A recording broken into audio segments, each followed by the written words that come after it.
Yeah, the preference stack. Imagine this.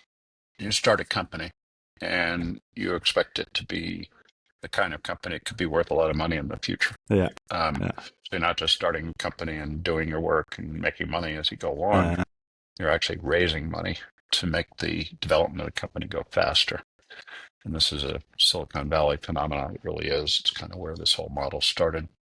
It's been exported to other places, but it's still fundamentally the same, which is that when you start the company, most people go, "What are you, nuts?"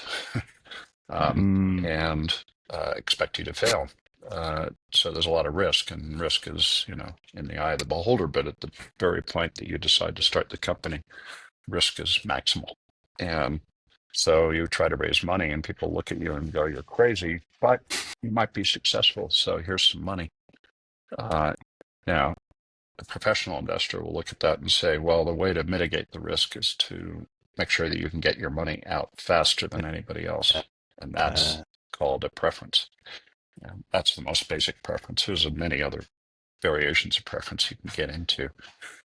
But as you raise money and you have preferences, if you need to raise more money, the next people to come in may want to get out faster than the original investors. And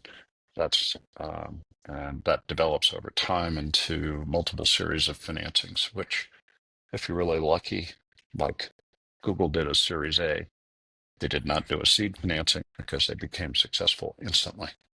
So they didn't really raise more money. But then there are other companies that raise money continuously, and many of the AI companies are going through this right now, where they're in their series.